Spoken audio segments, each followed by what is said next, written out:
Les invisibles. Juin 2020. Ma vie bascule du jour au lendemain dans une maladie neurologique, rare, qui n'a de poétique que le nom. Le syndrome du mal de débarquement.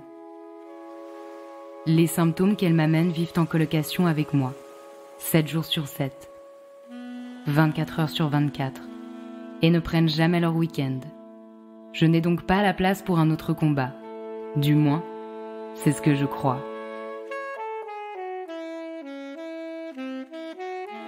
Puis vient ce jour où je témoigne dans une émission télé, dans l'espoir de rendre visible l'invisibilité du syndrome dont je suis atteinte. À peine sortie du plateau, forte de cette expérience et encore dans mes talons rouges, une évidence s'installe. Je n'en resterai pas là. Dans le train du retour, je rejoins à la fois ma maison et mon nouveau combat. Offrir un espace de parole au travers d'un podcast aux personnes qui composent, bien souvent en silence, avec des maladies invisibles et avec les regards de société qui ne croient que ce qu'elles voient. Deux réalités plus souvent subies que choisies. Aujourd'hui, loin de mes talons rouges et au plus proche de l'engagement, l'évidence s'étend. C'est à l'invisible au pluriel que je vous invite. Ceux qui dans la chair, l'esprit et les sociétés se vivent, sans pour autant faire de bruit.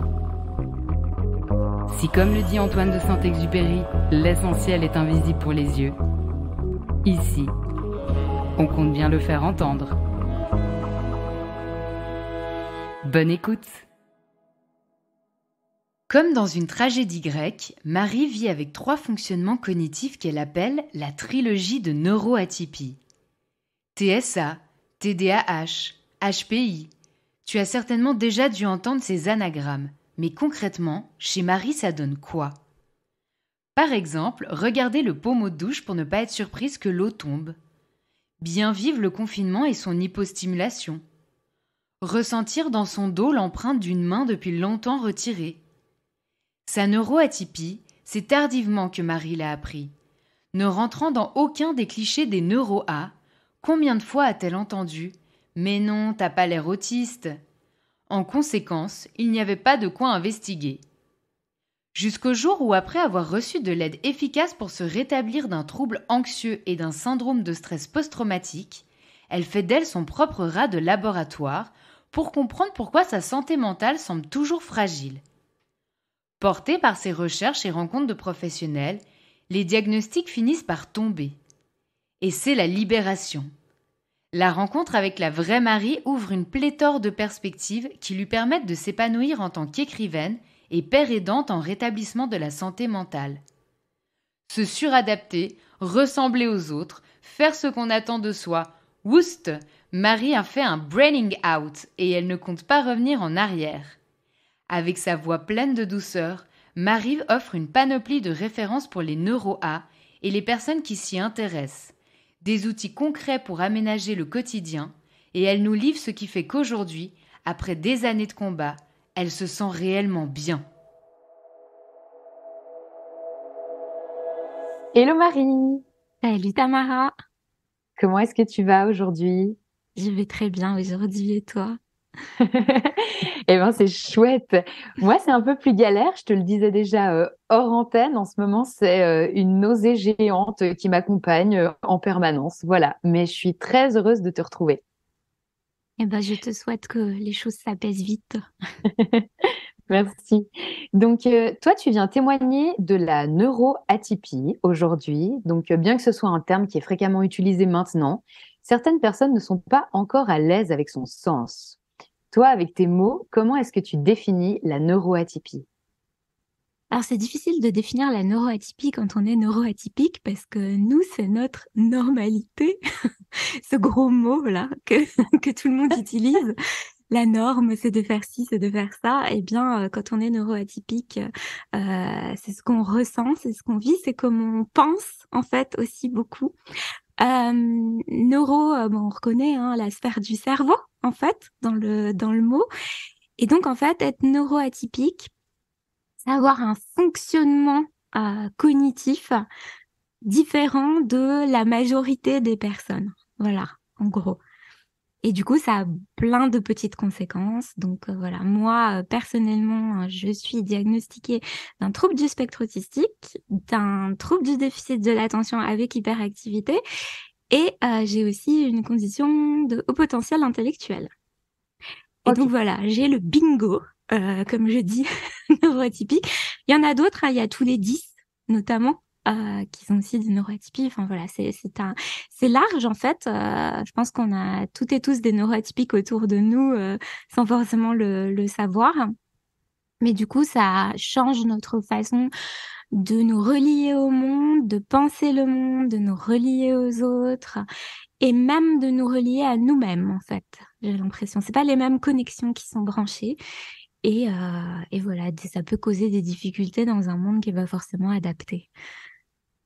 Et si du coup, il y a des personnes neuroatypiques, est-ce que ça veut dire qu'en opposition, il y a des personnes qui sont neurotypiques? Alors, c'est un vocabulaire que nous, on utilise, les neuroatypiques. Mais voilà, les personnes neurotypiques ne disent pas bonjour, je suis neurotypique. Ils n'ont pas besoin de le dire. Mais nous, effectivement, c'est un vocabulaire qu'on utilise.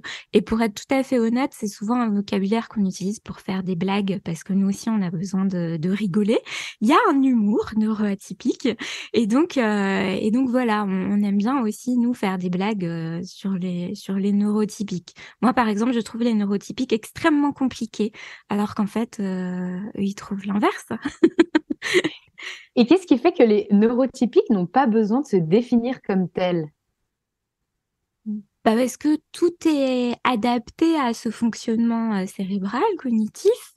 Donc, je pense que il n'y a pas besoin de se poser de questions. En fait, quand on fonctionne comme tout le monde, on se pose pas de questions, tout simplement. Donc, forcément, c'est les personnes qui ont des difficultés qui en viennent à poser un mot dessus. Donc vraiment de manière très grossière, comme ça, les personnes neurotypiques sont des personnes qui fonctionnent comme la norme le demanderait, les normes sociales.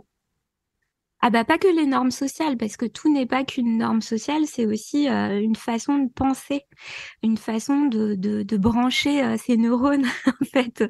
Et c'est pour ça que c'est encore les normes sociales, on peut avoir une pensée dessus, on peut y réfléchir, mais la façon dont notre cerveau se branche pour accueillir les informations, les stimuli, etc. quoi, c'est difficile d'avoir un retour dessus quoi. C'est hyper spontané en fait.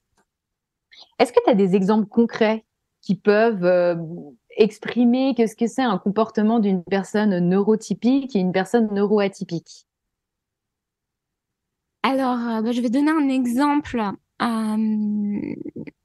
de quelque chose que j'ai réalisé il y a quelque temps en lisant un livre de Brigitte Harrison qui écrit sur l'autisme avec de très jolis mots parce qu'elle est aussi autiste en fait. Et elle parle de conditions autistiques. Enfin, c'est des mots un peu plus jolis que troubles et tout ça, quoi.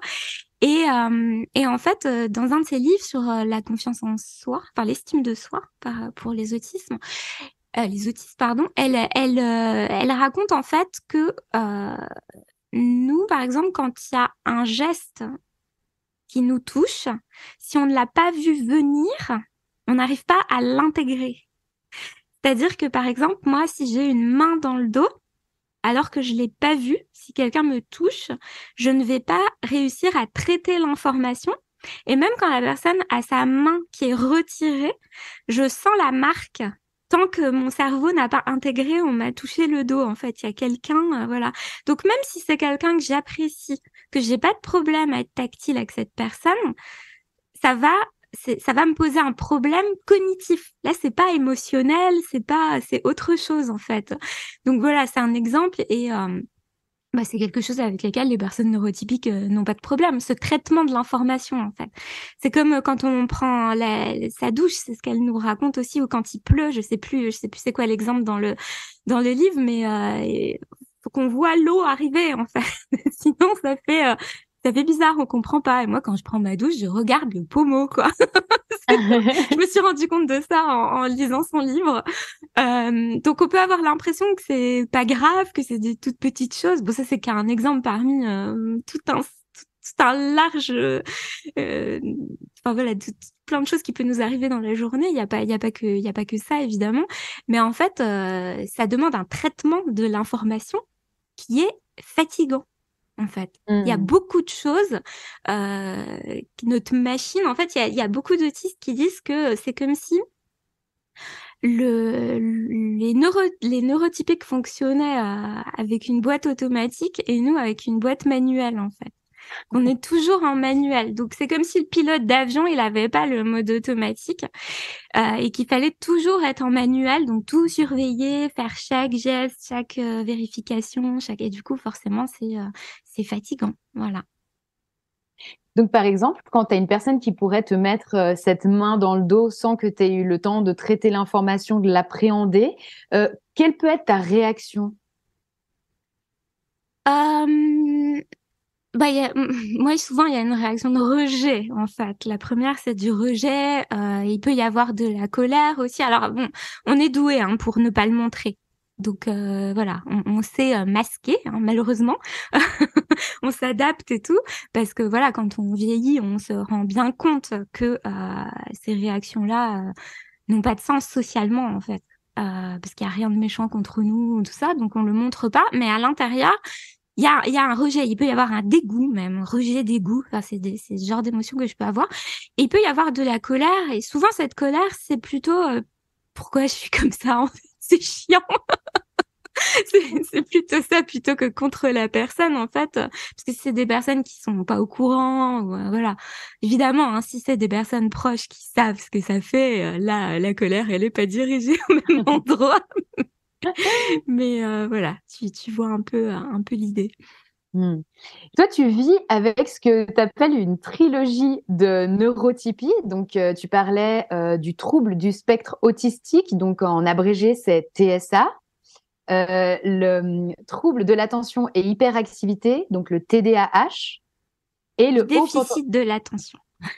Pardon, le trouble du déficit de l'attention. Trouble du déficit de l'attention avec hyperactivité et le haut potentiel intellectuel qu'on appelle souvent HPI. C'est bien juste. Est-ce que tu pourrais nous expliquer comment cette trilogie se manifeste dans ta vie? Évidemment, c'est très global. Tu peux toujours revenir sur des exemples hyper concrets. Et quelles sont un peu leurs particularités aussi à chacun? Ok. Alors, ce qu'il faut savoir, c'est que bon, le HPI, c'est un peu plus simple parce que voilà, le consensus aujourd'hui dans les neurosciences, c'est en gros qu'il y a un QI élevé.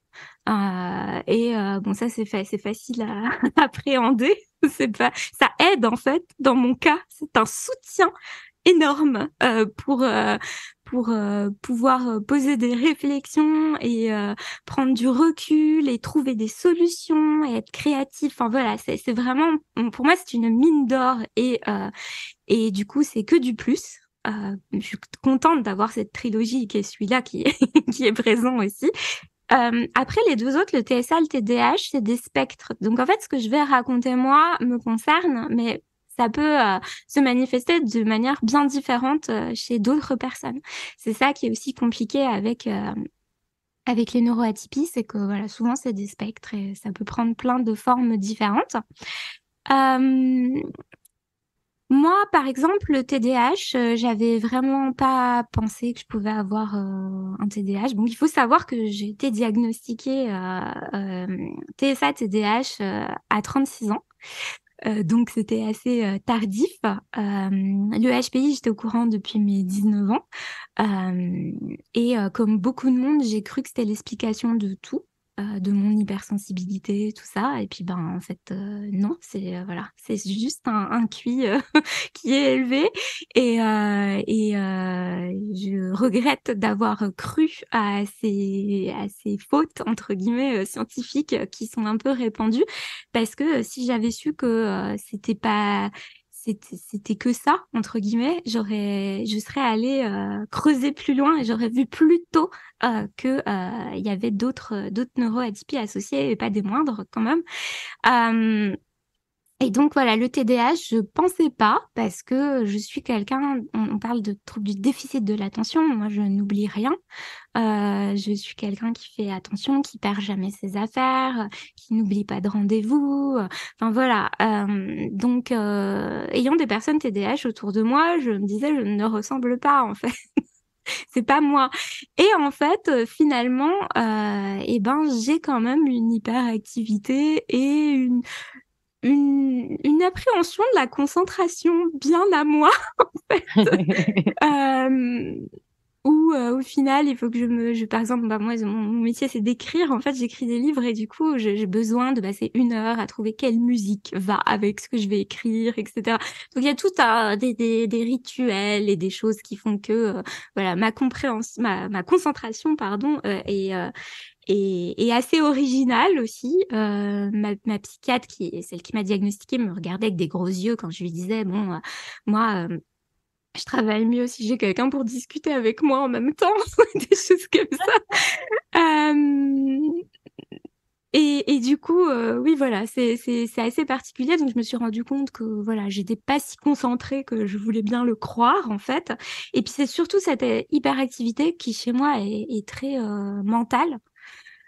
Et des fois, en fait, ça tournait en rond et ça me causait des gros problèmes de sommeil où j'arrivais pas à dormir ou alors je dormais que sur enfin voilà c'était très un sommeil où je pouvais être facilement réveillée et tout ça et en fait c'était dû à ce trouble du déficit de l'attention avec hyperactivité.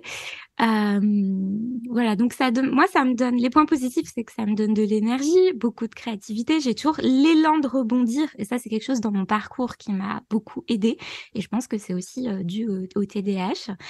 Et puis après, au niveau du TSA, du trouble du spectre autistique, bah là, moi, je le vois vraiment comme une espèce d'identité, en fait. C'est très fort mon lien avec le TSA aujourd'hui. C'est une partie de moi et je sais pas comment. Le reste aussi, hein, mais je sais pas. Je pense que c'est celui-là qui a besoin d'être le plus valorisé parce qu'il est le plus stigmatisé. Donc, j'essaye de tisser des liens d'amour avec, avec cette partie-là, en fait. Euh, c'est l'hypersensorialité qui est la plus difficile à vivre, je pense, parce que c'est ça qui est très, très fatigant, d'être usé par des bruits, par des mouvements, par des lumières, par des odeurs, enfin voilà, par plein de choses qui font que même si je vais passer un super moment quelque part et que je suis heureuse d'y être avec des gens chouettes et tout, ben je vais devoir prendre des congés après pour m'en remettre. Et voilà, après, un besoin de s'organiser, de ritualiser les choses. Enfin, voilà, il y a plein de petites choses comme ça. Mes intérêts spécifiques en tant qu'autiste, hein, j'ai ce qu'on appelle des intérêts spécifiques. On a des passions des fois qui sont très atypiques aussi et qui dans lesquelles on est complètement à fond quoi et on peut passer des heures dedans et du coup ça peut être un peu étrange aussi pour les autres et voilà mais moi je trouve que la plus grosse difficulté que j'ai eu à appréhender en tant qu'autiste c'est les relations en fait avec les autres à cause d'une communication compliquée parce que je n'intègre pas, comme bah, la plupart des personnes qui ont un TSA, les codes sociaux qui n'ont pour moi aucun sens. C'est-à-dire, par exemple, très concrètement, que quelqu'un essaye de me montrer ce que je devrais deviner sans me le dire, je ne vois pas l'intérêt d'aller, comment dire voilà, mais non, mais ça, t'aurais pu le deviner, ou pourquoi tu l'as pas vu, ou tout ça. Il faut savoir que, en tant qu'autiste, je ne suis pas capable de deviner le langage non verbal, les sous-entendus, l'ironie, je vérifie, hein, que ça en est. Quand j'ai des discussions avec les autres, j'arrive à en faire et tout, hein, mais c'est un apprentissage. Donc, faut toujours que je vérifie quand on me dit quelque chose. Ma première réaction, c'est souvent, ah ouais? Mais c'est vrai? Voilà. Et, Et du coup, oui, ça a pu me causer beaucoup de soucis dans mes amitiés en particulier, parce que j'avais pas l'attitude attendue, alors que j'étais toujours en grand amour, grand cœur ouvert avec les autres, mais que c'était pas forcément ressenti comme tel parce que je n'avais pas les codes. Voilà. Hmm. Moi, j'ai une question de curiosité presque un peu personnelle. Par rapport à l'ironie dont tu parles, typiquement, moi, je remarque sur les réseaux sociaux, je vais souvent écrire des choses qui sont fausses avec de l'ironie, mais je suis persuadée que tout le monde le comprend. Mais en fait, pas du tout. Et Non, je me oui. demandais comment je pouvais rendre ça accessible, c'est-à-dire comment je peux faire comprendre que c'est de l'ironie et que ce n'est pas réel ce que j'écris à ce moment-là. Bah, Par exemple, je te donne un exemple très hmm. concret. Je peux dire, je suis ravie de voir à quel point l'État est hyper soutenant envers les personnes malades, alors qu'en réalité, c'est pas du tout la vérité. Au contraire, je suis en train de critiquer l'État qui ne soutient pas les personnes malades. Comment je pourrais refléter ça pour qu'une personne qui saisit pas forcément cette ironie puisse saisir que c'en est? Alors, ce qui marche bien, c'est les émojis. Fait. Oui, tout à fait. Si t'en mets à côté, tu vois l'emoji avec la petite goutte là qui tombe sur le côté. Sur le Celui-là, moi, front. ouais, je le comprends bien, celui-là. Je vois bien qu'il y a quelque chose, tu vois. Quand- Ok, pas mal. ou avec une amie qui est aussi autiste, quand on met à côté de la plaque et qu'on fait exprès, on met celui qui a les fausses lunettes avec la moustache, tu vois. Oui, tout à fait. Mais bon, après, ce sera Ok. les codes de chacun. Mais oui, ou tout simplement l'emoji qui rigole, en fait. Enfin, ça aide. Ça aide beaucoup à capter ça, quoi. Mm. Je te remercie. Je voulais aussi te poser la question. Donc, c'est vrai que toi, t'as pas cette image qu'on s'est construite de la personne autiste, hein. Franchement, on a encore tendance à imaginer qu'une personne autiste est une personne qui est comme dans le film Rain Man, hein, alors que je crois que ça représente seulement 1% des personnes autistes. Euh, Comment tu vis, toi, ce décalage entre la représentation qu'on a des personnes autistes et le fait que toi-même, tu es une personne autiste? Bah, c'est un peu complexe parce que au départ, moi, j'avais aussi cette représentation de l'autisme, donc je me sentais pas concernée. C'était pas moi, en fait. Et puis après, il y a eu tous les discours sur l'autisme au féminin, avec le travail de Julie Dachès, notamment en France, qui a sorti une BD, etc., qui a parlé sur les réseaux sociaux. Et là, je me suis dit, ah, mais bon, autour de moi, on me disait, mais non, t'as pas l'air autiste. C'est cette fameuse phrase, voilà, c'est pas ça. Donc j'ai mis des années à traîner comme ça ces représentations-là moi-même, donc je peux pas en vouloir aux gens de les avoir. Mais effectivement, elles sont complètement à côté de la plaque, quoi. C'est complètement à côté de la plaque. Et puis, je pense en fait que au lieu d'axer sur quelqu'un qui a un fonctionnement différent, on axe sur le côté qui met mal à l'aise, qui est chelou. Et c'est dommage, quoi. Mais bon, enfin voilà, dans notre société, l'appréhension de la différence, c'est toujours compliqué, quoi, globalement. Hmm. Mais c'est pas facile parce que c'est vrai que quand moi je dis que je suis autiste, les personnes autour, j'ai eu des réactions incroyables, hein. Mais non, c'est pas possible, t'es amoureuse. J'ai eu ça comme réaction, par exemple. Et parce que les autistes n'ont pas de sentiments, voyons, évidemment. Ouais. Non, voilà. Ou alors, non, j'ai vu telle personne dans une série, elle était pas comme toi.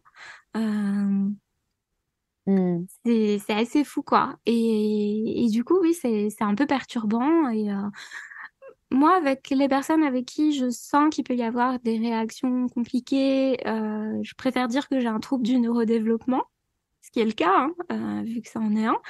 Euh, Parce que le mot, il est encore galvaudé, quoi. Du coup, tu as eu ces diagnostics relativement tard parce que Mm. toi-même, tu t'assimilais pas en fait quelque part à ces diagnostics-là. Comment t'en es arrivé à être diagnostiqué? Alors, faut savoir que le liant, en fait, de tout ce qui a pu m'arriver dans la vie et de ce bingo de la neurotypie que j'ai et tout, c'est un trouble anxieux. Et donc, j'ai voulu, bah, évidemment, hein, comme toutes les personnes qui souffrent, aller mieux. Du coup, j'ai investigué ça. Comme j'avais aussi, et c'est le cas de beaucoup de personnes neuroatypiques, parce qu'on a ce qu'on appelle des comorbidités, ce mot ravissant. Tu vois, je fais de l'ironie. Smiley avec la goutte sur le front. Voilà, exactement, ce mot ravissant. Comorbidité, donc des troubles associés hein, qui peuvent apparaître. Et donc moi j'avais un état de stress post-traumatique parce que c'est aussi un classique de malheureusement vivre des traumas. Évidemment, quand on peut vous épargner de ma grande crédulité, on peut vite se faire avoir aussi par les autres, etc. Enfin voilà. Et donc moi, j'ai investigué ça et c'est vrai qu'en fait, je voyais une avancée phénoménale dans la guérison de mon état de stress post-traumatique et il y avait des choses qui restaient. Je me disais, c'est bizarre, quoi. Parce que j'ai vraiment plus l'impression de souffrir de ce qui m'est arrivé. Il y a tellement de choses résolues et de somatisation physique, de plein... Je me dis, c'est incroyable quand même. Qu'est-ce que j'ai qui cloche, en fait? Enfin, je sentais qu'il y avait quelque chose. Et puis, il y a eu le confinement.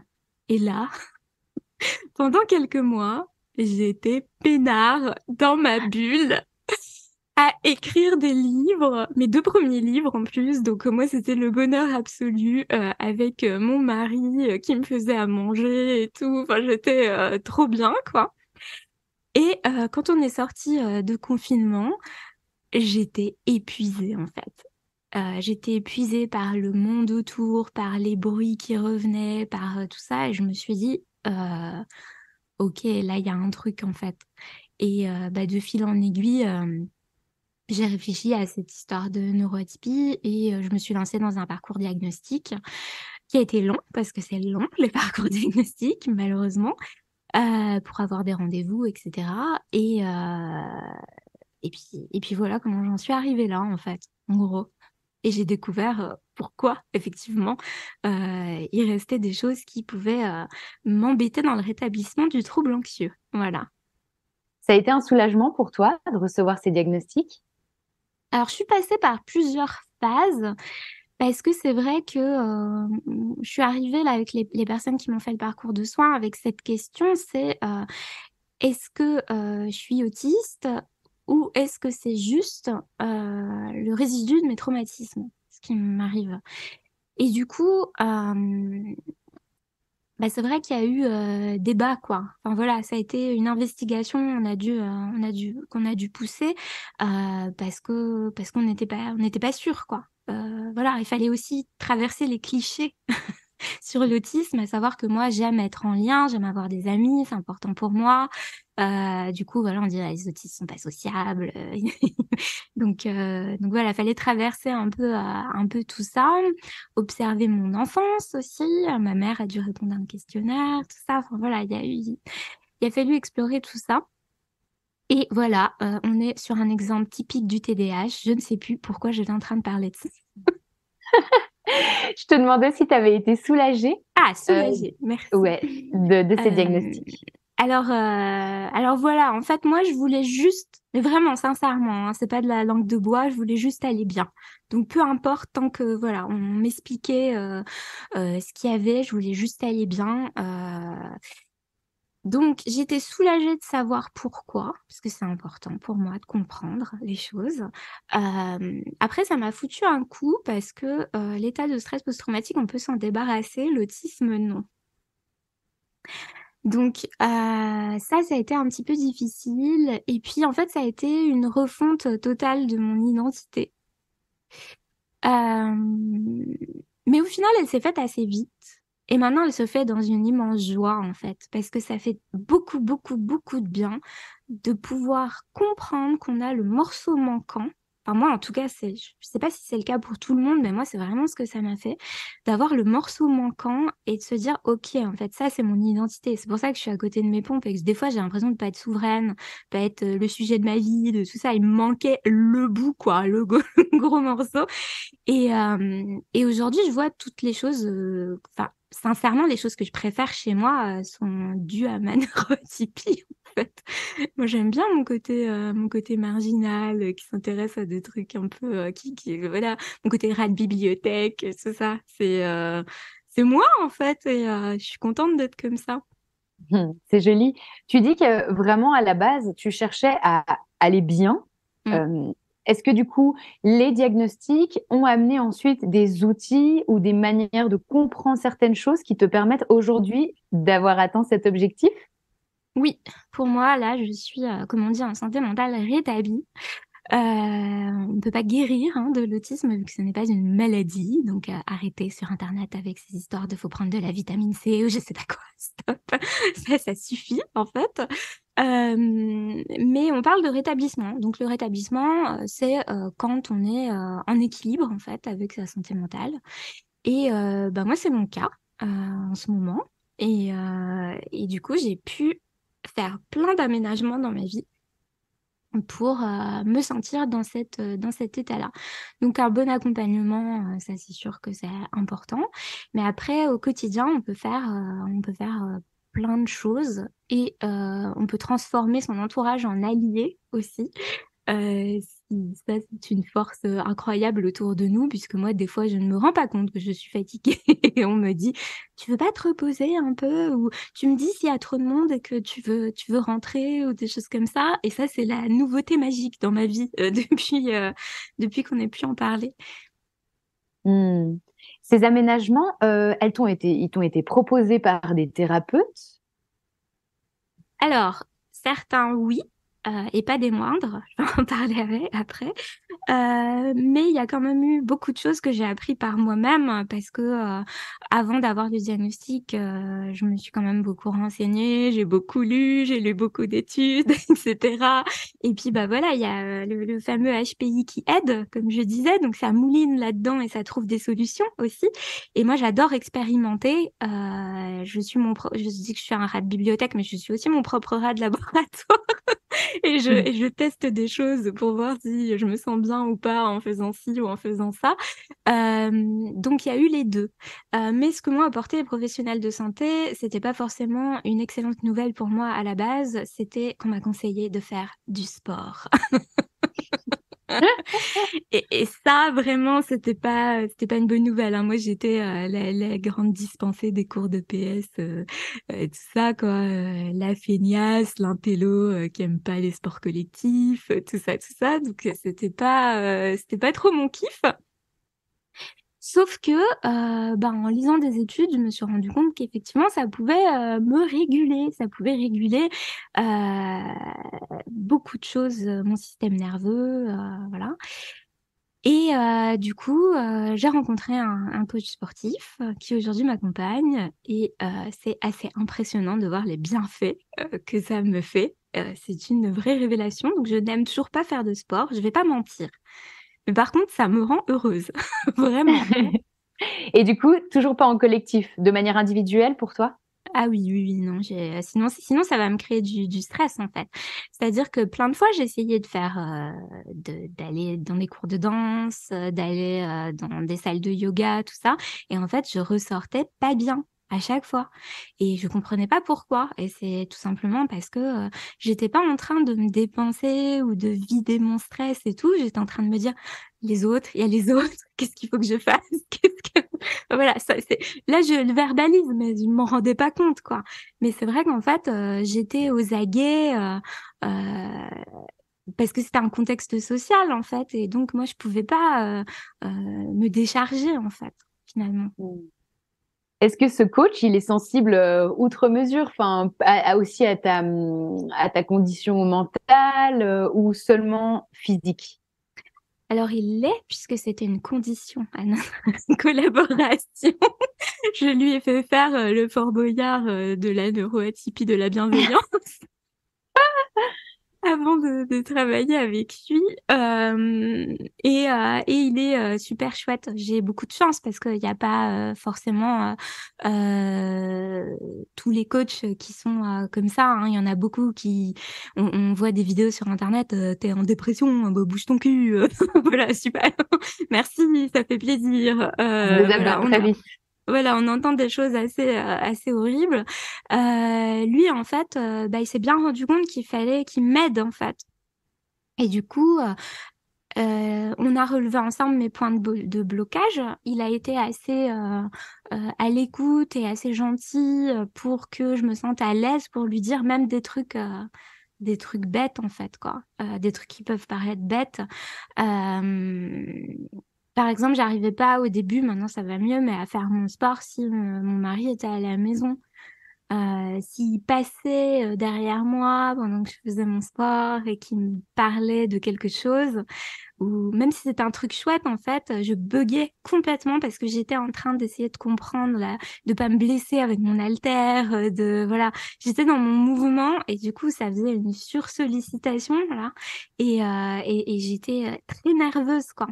Donc voilà, il y a plein de petites choses comme ça où on en a parlé, on a trouvé des solutions et il est hyper à l'écoute et j'ai beaucoup de chance. Hmm. Et si j'ai bien compris, justement, tu disais avant que tu as besoin d'un environnement particulier pour te concentrer. Oui, en plus, j'ai un bon exemple là pour le sport parce que la plupart des personnes mettent de la musique qui incite au cardio et voilà pour faire du sport. Et donc moi, en bonne élève, je faisais pareil. Et un jour, j'ai oublié, merci le TDAH, de lancer la musique. Et en fait, j'étais vachement mieux. Donc en fait, je me suis dit, ok, en fait, les basses, moi, ça me fait pas du bien, ça me stresse. Et au final, là, par exemple, j'ai passé tout le mois de décembre à faire mon sport devant des films de Noël. Ça allait très bien. J'adore. Mais c'est intéressant parce que ça me pose la question suivante. Est-ce que tu as l'impression que tu t'es souvent suradapté, que tu as mis en place des actions parce que les autres font comme ça? Vraiment ce côté du sport qui est tout bête, genre on met de la musique cardio, les gens ont l'air de faire ça, je vais faire ça. Mais au final, moi, je fais mon gainage devant les films de Noël, il n'y a rien de mieux. Est-ce que tu as eu l'impression de souvent vivre peut-être presque à côté de toi et de ta personnalité réelle pour faire et t'adapter à ce que font les autres? Exactement ça. C'est ce qui s'est passé pendant 36 ans. Vraiment. Du coup, je pense que c'est pour ça que j'étais aussi fatiguée. Parce que c'est la suradaptation hein, qui fatigue beaucoup et qui mène aux effondrements autistiques, au burn-out autistique, qui sont voilà des formes d'épuisement particuliers, enfin qui sont voilà typiques à ce qu'on vit nous. Et Je tu as bug perdu un le peu. fil. C'était la question de la Ouais, la suradaptation et suradaptation, tout à fait. Et du coup, ouais, en fait, ça a vraiment été ça. Et c'est exactement ce que tu dis. J'en parlais tout à l'heure sur l'histoire de l'identité, de récupérer son identité. En fait, c'est ça, je me connaissais pas. Parce qu'en fait, je faisais comme les autres font, comme ce que les autres attendent de moi, ou ce que j'imagine qu'ils attendent de moi. Donc, en plus, des fois, c'était complètement à côté de la plaque. Moi, j'ai lu beaucoup de livres, tout ça. Donc, voilà, je faisais un peu comme ce que j'imaginais, ce que je voyais. Euh, Et au final, ouais, au final, c'était pas moi, quoi. Parce que oui, je suis peut-être quelqu'un qui soulève des haltères devant des films de Noël, tout simplement. et comment ça a été de te réapprendre à l'âge de 36 ans? Un bonheur, ça. Franchement, parce qu'en fait, c'est triste de voir que qu'on est passé à côté de plein de choses et tout ça. Mais en fait, il y a un point très positif à l'autisme, c'est d'être dans le temps présent.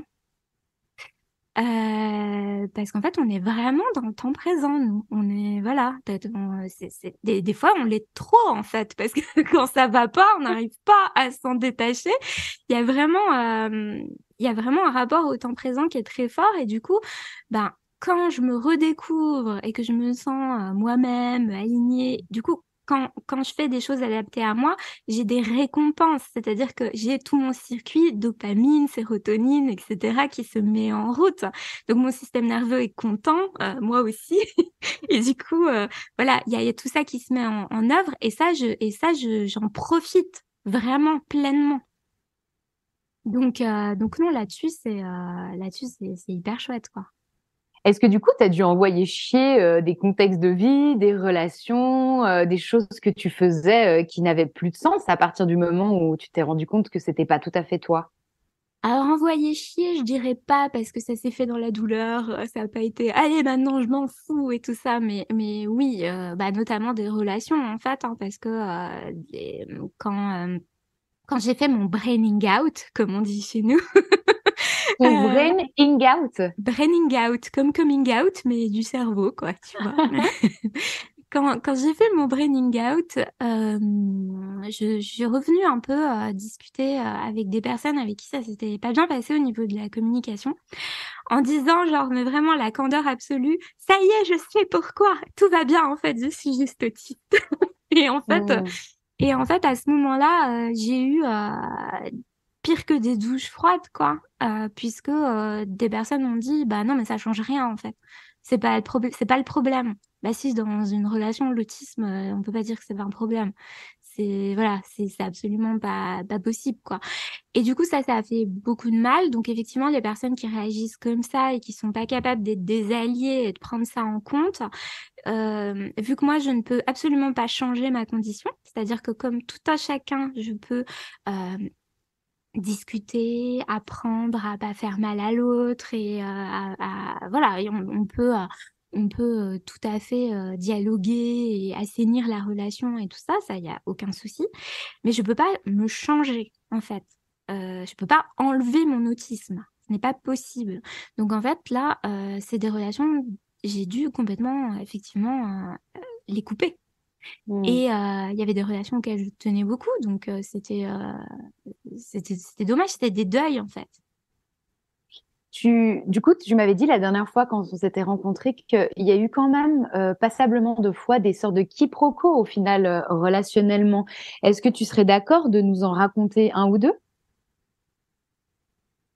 Alors là, tu vois, on est vraiment dans le problème du temps présent, faut que je m'en rappelle, quoi. Puis c'est des choses que les gens me disent, ah là là, mais t'es résiliente, c'est génial et tout. Je dis, non, mais en fait, c'est juste que là, tous les trucs qui m'ont encombré au fait du mal, je préfère vraiment les laisser derrière, vu que j'ai cette possibilité d'être dans le temps présent. Euh, je sais pas si j'ai des, des, des idées comme ça. Bah, en fait, c'est très compliqué à expliquer. Et je pense que les personnes qui sont comme moi vont reconnaître ce que, ce que je veux dire. J'anime un atelier de groupe de parole entre neuroatypiques et hier soir, on s'est retrouvés. Et il y a une nouvelle personne qui est arrivée et qui s'est mise à pleurer en nous disant ah là là, avec les autres, moi j'ai tout fait bien, enfin voilà, j'ai tout fait bien, et en face, ça n'a pas du tout été perçu comme ça, et je croyais que tout allait bien, et tout d'un coup j'ai eu une liste de reproches, et puis c'était fini, quoi, et j'ai pas compris. Et en fait, tout ce que je peux te dire, c'est ça, parce qu'en fait, j'ai pas compris, tu vois, tous les quiproquos que j'ai pu avoir, ceux qui se sont pas résolus, ben, j'ai toujours pas compris, quoi. Et les personnes avec qui c'était pas des problèmes parce que ça les dérange pas le franc-parler, parce qu'il y a ça aussi avec l'autisme, c'est qu'il n'y a pas de filtre. Donc, on peut dire les choses un peu cash parfois. Même si moi, j'ai vraiment appris à mettre... voilà, j'ai une amie qui a dit une fois que j'étais une main de fer dans un gant de velours, donc Margaret Thatcher. ça, c'est pas sûr que ce soit très sympa. Mais du coup, non, je pense que je mets beaucoup de douceur. Parce que ça fait partie de ma personnalité quand je dis les choses. Mais bon, apparemment, des fois. Enfin, je sais pas. Moi, ce qui s'est mal passé, je comprendrai jamais, en fait. Tu m'avais aussi confié que tu avais trouvé un moyen de communiquer ton affection à ton entourage. Est-ce que tu te souviens de ce que c'était? Tu serais d'accord de nous partager? Je peux te donner des petits indices si Ouais, jamais. donne-moi des indices parce que. C'est une soirée que tu créais. Ah oui, effectivement. Oui, tout à fait. Oui, et puis c'était quelque chose que je faisais avant de savoir que j'étais autiste. Donc c'est ça qui est marrant aussi, comme quoi hein, on trouve toujours des, des moyens. En fait, chaque année, j'organise un dîner de Friendsgiving où j'invite des personnes qui ont marqué mon année, justement, que j'ai considérées comme des alliés. À l'époque, je disais pas ça parce que j'avais pas le diagnostic, mais c'était l'idée. Et bah, mes invités ont chacun un petit mot qui les attend sur la table où je leur dis merci de manière spécifique. Et là, je lâche tout, quoi. Et du coup, il y a le petit moment où ils ouvrent leur papier et où, genre, je tremble un peu, et eux aussi, parce que c'est le torrent d'amour qui arrive. Et je m'en écris un à moi aussi. C'est le plus difficile à écrire tous les Oh, ans. wow. Celui-là, il est pas facile. Mais c'est joli. Est-ce que tu as l'impression que du coup, tu n'arrives pas forcément à communiquer de manière générale ton amour et ton affection? Eh ben, j'y arrive vachement mieux depuis que je suis diagnostiquée. Mm. Et je pense que c'est dû au fait que je suis beaucoup plus sujet de ma vie, tout simplement en fait. Quand on part de soi, c'est beaucoup plus facile de communiquer des choses, quoi. Quand on se donne une légitimité à être là, c'est beaucoup plus facile de dire je t'aime, quoi. Enfin, c'est une évidence. Et moi, je suis pas du tout avare en mots doux hein, et en affection, pas du tout. Mais c'est vrai qu'en fait, maintenant, c'est, je sais pas, c'est plus fluide en fait, quoi. Mm. Je passe un peu du coq à l'âne, mais c'est une question qui me trotte dans la tête. Est-ce que tu as la sensation qu'on vit dans des systèmes qui sont adaptés aux personnes neuroatypiques? Bah, non, ça c'est sûr que non. C'est pas parce que certains supermarchés font des heures spéciales en baissant la lumière et en mettant moins de musique, en coupant la musique. On ne sait pas si c'est pour faire des économies d'énergie ou si c'est pour être gentil avec les neuroatypiques, que le monde est adapté. Vraiment pas, puisque déjà, c'est déjà, enfin, juste dire j'ai un fonctionnement différent, tout le monde fait oh non, tu vois, déjà rien que cette réaction, le monde n'est pas adapté. C'est évident. Que ce soit si difficile que ça d'accéder à des diagnostics, à des aides, voilà. Du coup, j'imagine que c'est pareil pour le travail salarial. Bon, alors moi, je me suis émancipée de cette question en étant entrepreneur depuis mes premiers jours. Mais c'est aussi, sincèrement, ma psychiatre m'a dit que j'irais pas si bien si j'étais pas entrepreneur, quoi. Donc c'est pour ça qu'elle a insisté sur le fait que c'était important de me diagnostiquer pour que je puisse avoir des aménagements si je devais retourner en travail salarial. Parce que j'allais vite être épuisée, quoi, sinon. Du coup, ce serait quoi les aménagements que tu pourrais imaginer avoir besoin si tu travaillais en tant que salarié? Ah bah d'être toute seule dans mon coin, déjà, de pouvoir avoir de la musique dans les oreilles sans que les autres le prennent mal. Je sais pas, qu'est-ce que ça peut... Ah si, il y a un truc qui serait super important, c'est d'avoir des consignes claires sur ce qu'il faut faire. Moi, j'ai besoin de clarté. Du coup, voilà, que je puisse poser n'importe quelle question, franco, même des plus bêtes, que je me sente, voilà, accueillie pour ça. Mais même sans penser au salariat, moi, dans ma vie d'écrivaine, j'ai demandé un aménagement, en fait, à ma maison d'édition une fois, parce que je suis allée faire une télé. Et c'était très, très, très stressant pour moi. Et du coup, je suis allée faire une télé à France 3 Grand Est, donc dans la ville de Reims. Moi, j'habite à Strasbourg. Donc, je suis partie et j'ai été très stressée et je leur ai dit, est-ce que vous pouvez envoyer quelqu'un à Reims pour être avec moi, en fait, parce que ça me rendrait ma vie tellement plus facile. Et cette personne m'a accueillie, m'a soutenue alors que j'étais en grosse angoisse de faire cette télé. Et c'était incroyable, quoi. Et j'étais très contente. J'ai eu la chance d'avoir des bonnes expériences et un bon accueil, quoi, de tout ça. Je Hmm. sais que c'est une chance. Mm. Donc, tu es écrivaine, à ce que tu nous as dit, tu as écrit 2 livres, voire un peu plus. Ah, même plus, hein. Est-ce que tu serais d'accord de nous parler un peu de ta vie d'écrivaine? Bien sûr. Alors moi, l'écriture, c'est mon rêve de gamine. Donc, le fait qu'il soit réalisé, c'est hyper chouette. Et comme quoi, hein, c'est pas parce que je suis neuroatypique que je peux pas réaliser mes rêves. Aussi un message que j'ai envie de donner. Moi, mon rêve, c'était d'écrire des romans. Et j'ai publié mon premier roman en 2020 qui s'appelle Le silence qui cache la forêt. Et je suis en train d'écrire mon second roman. Et bah, comme l'écriture, c'est vraiment un gros kiff et que bah, j'ai investigué les questions de santé mentale, puisque j'ai quand même été thérapeute pendant de nombreuses années et que là, je reprends du service. Euh, j'ai aussi publié donc aux éditions Marabout 3 livres de développement personnel. Voilà, donc le dernier qui s'appelle Déchaîne tes mémoires et qui parle de comment faire quand on a justement le passé qui vient nous embêter dans notre présent. Avec ma façon très atypique aussi d'aborder les choses, puisque j'ai une formation en bibliothérapie et que j'utilise les contes et les mythes pour appréhender n'importe quelle question de santé mentale. En fait, je trouve toujours une histoire pour entrer là-dedans et trouver des solutions intrinsèques à l'histoire et devenir le héros, en fait. Finalement, retrouver encore cette notion de sujet qui importe tant dans la santé en général, puisque voilà, toi, tu fais le podcast Les Invisibles aussi sur les maladies invisibles, les maladies chroniques et tout ça. Et je crois que c'est vraiment ce qu'on perd, la notion de sujet, c'est le truc le plus important, en fait, à retrouver pour se sortir des difficultés du parcours de soins et tout ça, quoi. Donc, je suis très active sur ces sujets-là. Voilà. Tu as aussi fait un livre sur les rituels.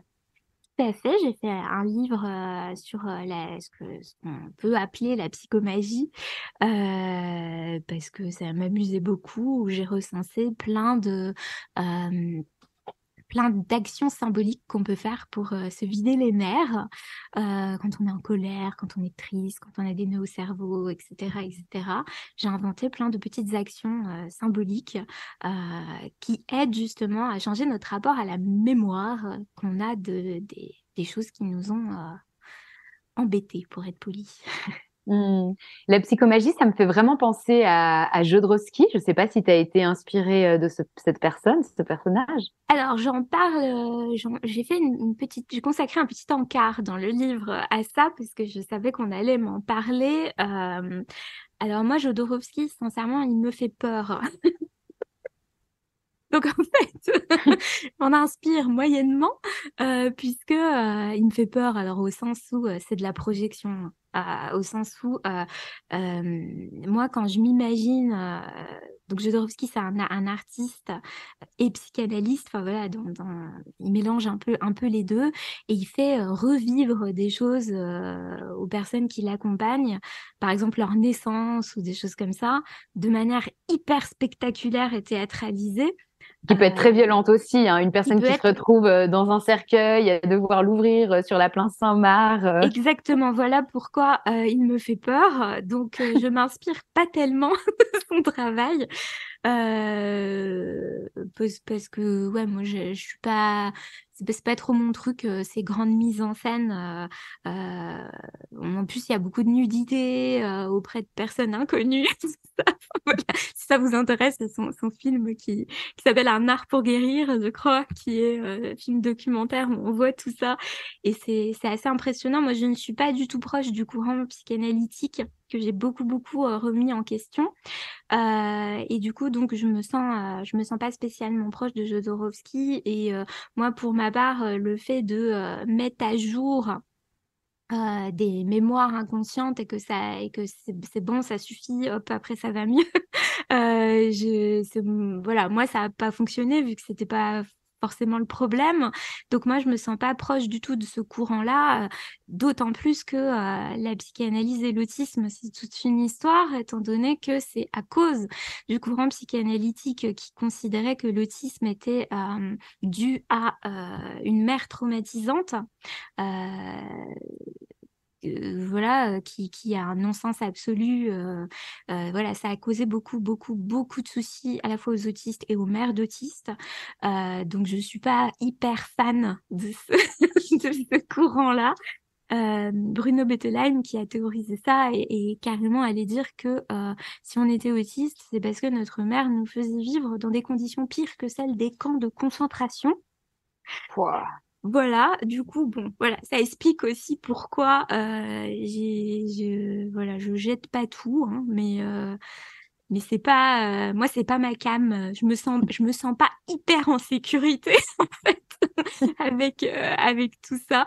Donc oui, je connais le travail de Jodorowsky, mais là, justement, je me suis dit, il y a quand même une idée marrante derrière, d'aller faire une action symbolique pour aller vivre notre émotion, lui donner de la place. Et c'est pour ça que j'en ai inventé plein qui sont beaucoup plus ludiques et safe pour tout un chacun dans mon livre. Est-ce que tu peux donner par exemple un exemple qui pourrait intéresser les auditeurs et auditrices d'actes de psychomagie quand on vit par exemple avec une maladie et qu'on se confronte à des personnes validistes ou je sais pas. Alors, dans mon livre, je parle de jouer à Docteur Maboul aussi, en pensant que c'est nous-mêmes. Voilà, on peut s'amuser avec ça. Quand on a des douleurs et tout, il peut y avoir un côté symbolique. Puis en fait, dès qu'on met de l'absurde, en général, ça fait du bien aussi, quoi. Ça fait avoir un regard amusé sur la situation et on a besoin de dédramatiser, en fait, des fois. On a besoin de se défouler. Mais après, oui, par rapport aux commentaires validistes qu'on peut avoir et tout, bah, en fait, des fois, le problème de ces commentaires-là, c'est qu'ils nous touchent et on doute. Par exemple, ah là, tu fais rien, t'es paresseux, ou je sais pas quoi, tu pourrais te bouger, ou voilà, des choses comme ça quand on n'est pas bien. Le problème, c'est que on peut, même si on veut pas, on peut se mettre à y croire, en fait, ça peut nous coller un peu à la peau et comme un boulet au pied. Et donc moi, dans ce moment-là, je propose d'écrire cette phrase qui nous a embêtés sur un petit papier, de l'accrocher à notre cheville avec un fil comme si c'était un boulet au pied, de J'adore. marcher un petit peu avec dans son salon comme ça, genre on visualise, ok, il y a ça en fait qui m'embête et tout, voilà. Et puis bah, après, d'aller couper ce boulet, hein, se désenchaîner. Et cette petite phrase-là, de la mettre dans un petit sac congélation avec ce que vous voulez, si vous voulez des petits gris-gris, des plantes, je sais pas quoi, et de le foutre au congélateur. Et comme ça, quand vous y pensez, vous dire non, non, il est congelé là, il est dans le truc, il est pas avec moi. Cette phrase n'est pas avec moi. Je suis tranquille et tout. Et voilà, parce que je pense que c'est tellement lourd et sérieux, les parcours de soins, les maladies, les moments compliqués, que faut remettre un peu de fun et d'âme d'enfant un peu au milieu de tout ça, quoi. Et en plus, voilà, ce que je dis toujours avec la psychomagie, c'est que, en fait, le moment où on se dit oh là là, là, je suis vraiment une grosse feignasse, je me bouge pas, on se rappelle qu'on a fait ce truc un peu débile et ça nous fait rire, en fait. Et du coup, c'est ça qui fait dédramatiser, je trouve aussi. J'adore. Et j'ai quand même envie de souligner qu'en dehors de la qualité de tes textes, tu as des livres qui sont très esthétiques. Ils ont une texture aussi que moi j'adore. Tu sais, c'est une texture où je pourrais presque me frotter la joue tellement ils sont lisses et doux. Et ça paraît peut-être tout bête pour la majorité des gens, mais moi je suis très sensible au toucher. Et vraiment, mais quand je touche tes livres, il y a quelque chose de presque orgasmique. Oh bah dis donc, merci. Ah, Voilà. j'ai la chance d'être éditée aux éditions Marabout qui font de très très beaux livres. Et mon roman, figure-toi qu'il est hyper doux aussi. Il a une couverture un peu peau de pêche. Et mon éditrice de chez Gorge Bleue dit toujours quand on est au salon, les gens disent, ah, ils sont beaux vos livres parce qu'elle a vraiment les couvertures sont magnifiques. Et elle fait toujours, et en plus, ils sont doux. Génial. Bon, va falloir que je cours l'acheter celui-là aussi. Euh, donc, en dehors d'être écrivaine, entrepreneuse, je crois qu'il y a des tout nouveaux projets qui s'installent pour toi professionnellement. Oui, tout à fait. J'ai décidé du coup de devenir père aidante en rétablissement. Donc c'est un métier encore peu connu, mais ce sont en fait des patients experts, des patients rétablis qui accompagnent, soutiennent des personnes qui sont en parcours de soins. Donc en fait, on met à profit notre expérience, notre expertise euh, des patients qui en auraient besoin. Et c'est quel type de formation du coup? J'imagine que c'est quand même quelque chose qui doit être bien protégé. N'importe qui ne peut pas non plus devenir père aidant, j'imagine.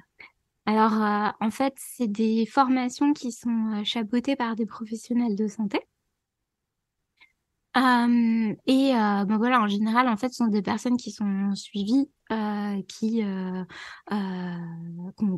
sont considérées comme rétablies, qui se tournent vers ça. Donc, à l'heure actuelle, il y a des formations assez courtes pour apprendre la posture de père aidant. Qui sont proposées par des professionnels de santé, donc qui conviennent très bien aux personnes qui savent accompagner les autres d'une manière ou d'une autre. Moi, du coup, j'ai quand même été thérapeute très longtemps, comme je le disais. Ça fait 10 ans cette année, en fait, voilà. Donc, ça fait quand même un bail. Du coup, c'est la posture qui change. Finalement, au lieu d'être en face, on est à côté. C'est une Mhm. posture différente et il faut l'apprendre, en fait. Je suis un peu une terroriste de la posture, moi, thérapeutique. Donc, voilà, c'est important. J'ai connu quelqu'un aussi qui était infirmier avant. Donc, pareil, il a quand même une certaine connaissance de tout ça à la base. Et du coup, il s'est aussi lancé en tant que père aidant après une formation courte. Mais sinon, il existe des diplômes universitaires qui commencent à se mettre en place et donc qui sont accessibles à niveau bac en France. Et il existe aussi une licence dans le sud de la France, je ne sais plus exactement son nom. Mais voilà, il y a des formations qui s'ouvrent et je crois que c'est vraiment un métier hyper important parce que il peut combler un grand manque dans le milieu de la santé, étant donné qu'on ne fait que se plaindre du manque d'écoute, de temps consacré, de compassion, d'explication aussi, parce qu'évidemment, un père aidant, enfin moi je pense, devrait pouvoir répondre aux questions aussi sur oui, mais là j'ai peur de prendre tel traitement, toi tu l'as pris, raconte-moi tout ça. C'est un peu le doctissimo super safe, quoi, tu vois. Au lieu Mhm. d'aller sur Internet, on peut avoir quelqu'un qui a vécu cette expérience, qui nous aide et qui est en lien avec les professionnels de santé, qui peut servir de médiateur avec les personnels de santé, avec l'entourage, avec l'employeur aussi.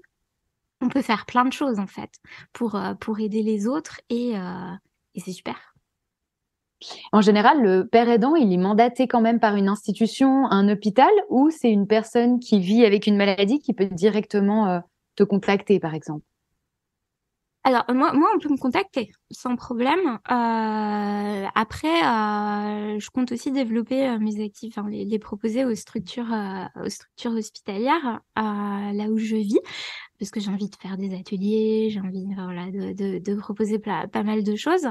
Mais là, à l'heure actuelle, c'est un peu comme le mot thérapeute, c'est pas réglementé, quoi. Voilà, donc faut faire attention, hein, comme d'habitude, mais en général, si on a été suivi, formé par des professionnels de santé et rétabli, considéré comme rétabli, ça donne l'assurance d'avoir un bon accompagnement en père aidance. Le père aidant est censé connaître ses limites pour accompagner, être là en complément justement de ce que font les professionnels de santé et pas les remplacer aussi. J'imagine que le père aidant, il est quand même, enfin, il peut être appelé dans une situation qui a ressemblé à la sienne. Par exemple, quelqu'un qui Oui. aurait un trouble anxieux ou qui vivrait avec de l'autisme. On est d'accord, on peut pas te contacter pour un cancer, par exemple. Alors, je pense en fait que j'ai une grande expertise dans le au secours, je suis malade et ça va pas aussi quand même, tu vois. Puisque bah moi j'ai eu une tumeur à l'hypophyse aussi dans le passé. Donc en fait, c'est quand je me suis intéressée à la pérédance et que j'ai contacté des associations et tout ça et qu'on a commencé à discuter, ils m'ont dit waouh, mais tu peux faire plein de choses en fait. C'est un peu comme si finalement c'est super drôle parce que c'est un peu comme si tous mes problèmes ça devenait mon CV après. On peut vraiment renverser la vapeur. Et effectivement, le père aidant est là enfin, voilà, quand il est effectivement plus efficace quand c'est quelque chose qui connaît, quoi. Mais c'est vrai que dans nos parcours de vie, on traverse tellement de choses qu'au final, on peut aider. Moi, personnellement, il y a le trouble anxieux généralisé, il y a l'état de stress post-traumatique. Bon, j'ai déjà accompagné des femmes victimes de violences pendant 7 ans dans mon ancien cabinet. Donc, en plus, j'ai de l'expérience, tu vois, vraiment concrète, quoi, là, dans cet accompagnement-là.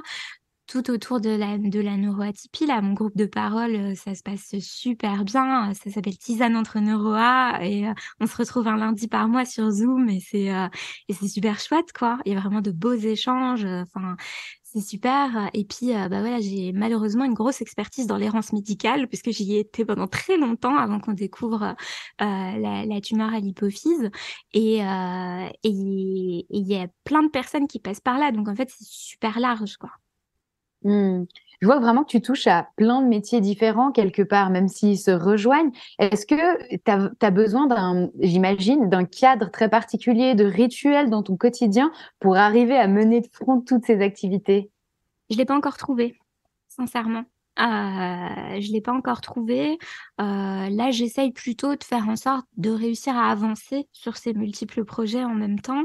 C'est pas encore hyper bien rodé. Mais comme il y a un certain nombre de questions qui se posent plus, ça me donne beaucoup de temps, en fait. C'est-à-dire que d'arrêter de me prendre la tête, d'être vraiment entourée de personnes qui sont des alliés et du coup de plus avoir des confrontations relationnelles comme je pouvais avoir avant aussi, de pas être à l'aise et tout ça, de pouvoir dire bah désolée, là je suis fatiguée, je rentre, tout ça. Dans mon quotidien, c'est beaucoup plus facile de mener tout ça et voilà, moi c'est vraiment des métiers passion, que ce soit d'écrire ou d'accompagner. Et, euh, et voilà, après, avec mon TDAH, j'aime bien que ce soit varié. Donc, je suis ravie. Je pourrais pas faire qu'un seul truc, quoi. Ce serait difficile à vivre pour moi. Donc là, voilà, c'est des fois difficile pour le côté autiste de passer du coq à l'âne et de, voilà. Mais l'agenda papier est mon meilleur ami avec tous mes petits post-it dessus. J'ai une super astuce pour les gens comme moi. C'est Tu que n'es pas quoi? là, J'ai pas compris. j'ai dit, j'ai une super astuce pour les gens comme moi, là, dans mon agenda papier. Maintenant, si vous êtes aussi plus team papier que ordinateur, parce que moi, j'ai besoin de voir et de sentir, voilà, il y a quelque chose comme ça. C'est que maintenant, tu vois, par exemple, j'ai des mini post-it, c'est ce qu'on met comme marque-page dans les livres, où je marque des choses et en fait, ils sont repositionnables. Donc, je sais que j'ai ça à faire, mais je peux les changer de place dans mon Ah, agenda. c'est génial. Et ça, c'est ma nouveauté de cette année. C'est magique. Surtout avec les posts sur les réseaux sociaux, ce genre de choses, tu vois, où finalement tu fais autrement, ça évite les ratures et puis il y a un côté figé, flexible. Donc moi, avec autisme TDAH, c'est parfait, quoi. C'est magnifique. Moi, je suis totalement team papier. Je suis incapable d'imaginer avoir un agenda sur un ordinateur ou un téléphone. Et ce qui m'a vraiment sauvée dans mon organisation et qui m'a énormément enlevé en charge mentale parce que je suis quelqu'un qui est tout le temps 1000 idées à la minute, eh ben, c'est le bullet journal, Hmm. tout simplement. Parce que sinon, je pouvais tourner 500 fois avec le même truc de genre, oh, faut faire ci, faut faire ça, tous les 6 mois, faut penser à ci, ça. Et j'y arrivais pas. Et en fait, le bullet journal m'a vraiment changé la vie à ce Ouais, niveau-là. t'as réussi à t'organiser. T'arrives, toi, à tracer tes petits traits, à faire ton truc nickel et tout ça. Parce que moi, j'en suis incapable. Ça me lasse tout de suite. C'est pour ça, du coup, j'ai un agenda. C'est pas moi qui écris les trucs dessus à la base, quoi, mais où je Alors, module à l'intérieur. c'est vrai que le premier bullet journal, je l'ai fait entièrement. Ça m'a pris 10 heures parce que j'ai fait Oh, 5 purée. soirées de 2 heures pour le faire. Mon mari avait fait le sien aussi. Lui, il a jamais utilisé alors qu'il a passé 10 heures dessus aussi. Mais en fait, j'ai dernièrement gagné grâce à un concours sur Instagram de Vanessa Verneuillette, un bullet journal déjà fait. Ah, voilà. Donc, en gros, il suffit ensuite de rentrer les petites Mm, informations, mettre les couleurs, mais la structure est faite. Donc, mm. voilà, ça aide beaucoup comme petite astuce. J'ai pensé à toi l'autre jour en lisant un livre. C'est intéressant parce que tu citais tout à l'heure Brigitte Harrison ou Harrison, je sais Mm. pas. Elle dit les besoins des autistes sont presque toujours interprétés à partir du cadre de référence neurotypique. Elle dit ça dans un livre qui s'appelle L'autisme expliqué aux non-autistes. Et je voulais avoir ton avis sur cette citation-là. Bah, c'est vrai, en fait, que du coup, les personnes vont interpréter nos besoins avec leur cerveau à elles, et du coup, ils vont aussi dire, tu devrais faire comme ça ou comme ci, alors qu'en fait, ça répond pas à nos besoins.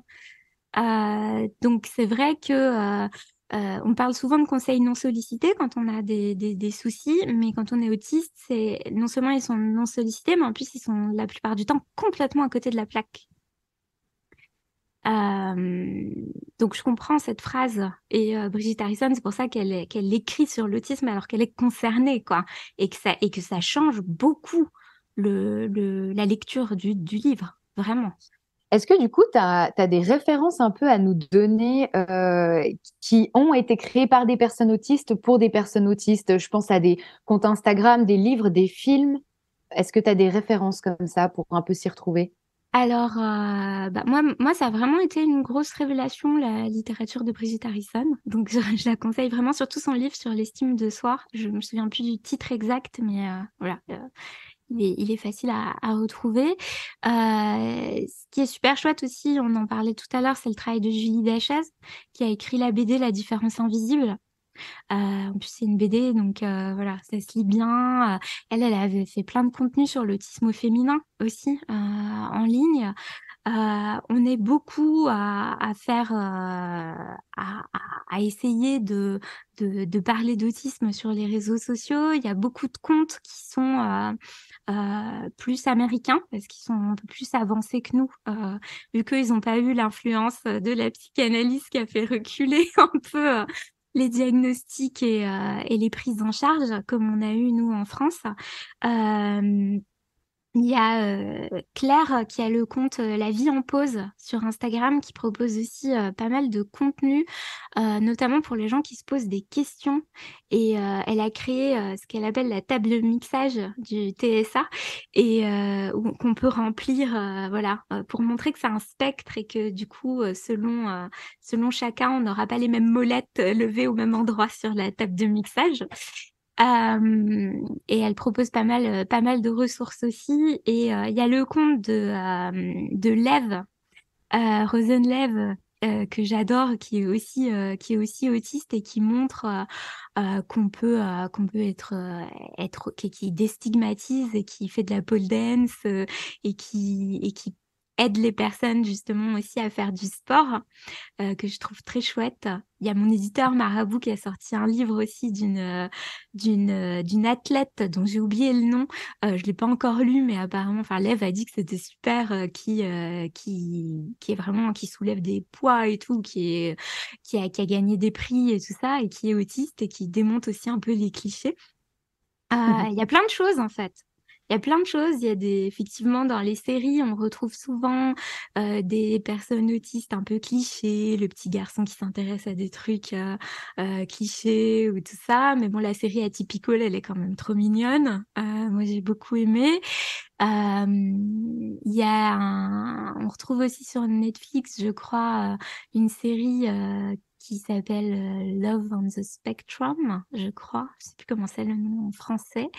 Où on voit des personnes autistes qui ont des rendez-vous amoureux ensemble. Du coup, c'est aussi assez drôle. On comprend tout le stress que ça peut dégager aussi. Voilà, il y a plein de ressources en fait autour de tout ça. Ouais, je te remercie du partage. Tu parlais de l'autisme au féminin. Est-ce que ça a une singularité propre? Alors en fait, moi j'ai plutôt l'impression que c'est le spectre qui s'élargit plutôt qu'une... Voilà, parce qu'au final, il y a des...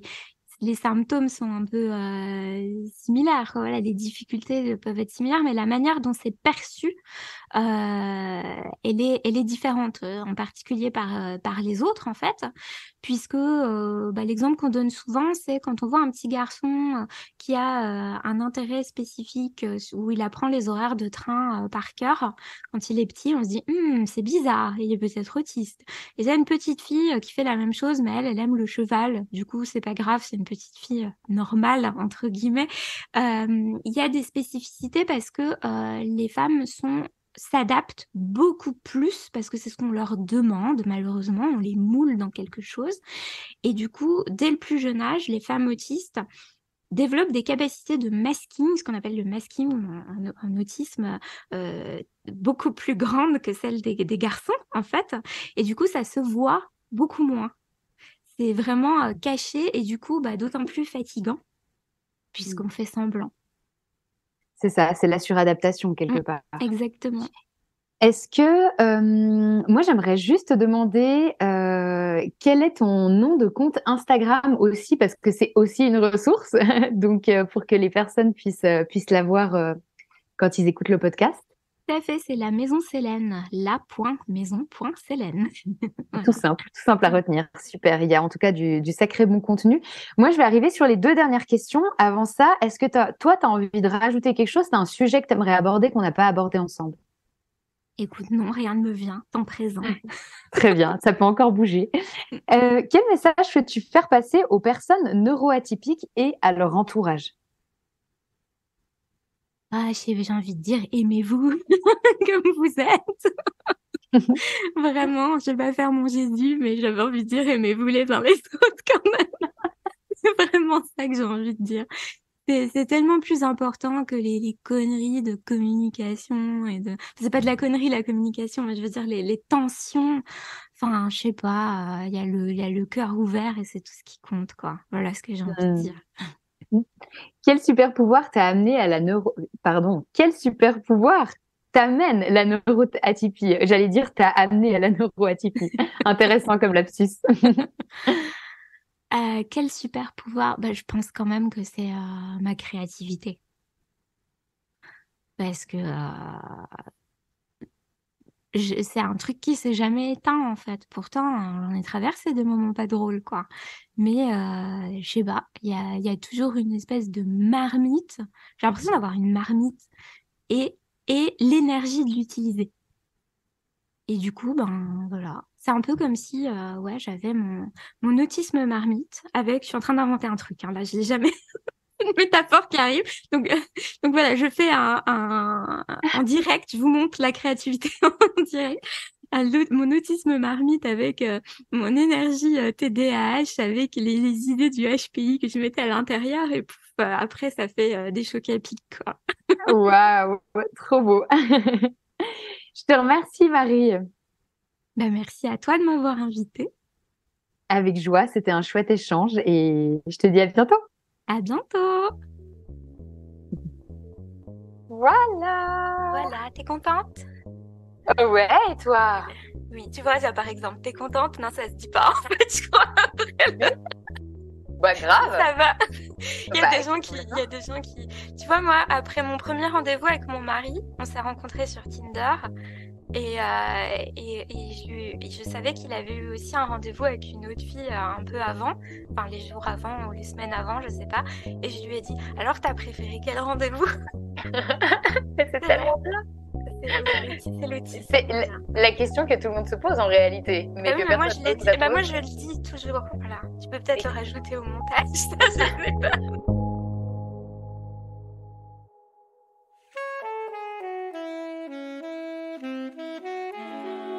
Merci de soutenir ce podcast en vous abonnant pour ne manquer aucun épisode et en lui donnant 5 étoiles sur vos plateformes d'écoute préférées. Rencontrez mes invités et découvrez tous les engagements de la communauté Les Invisibles sur le compte Instagram Les Invisibles Podcast. Ensemble, continuons à visibiliser l'invisible.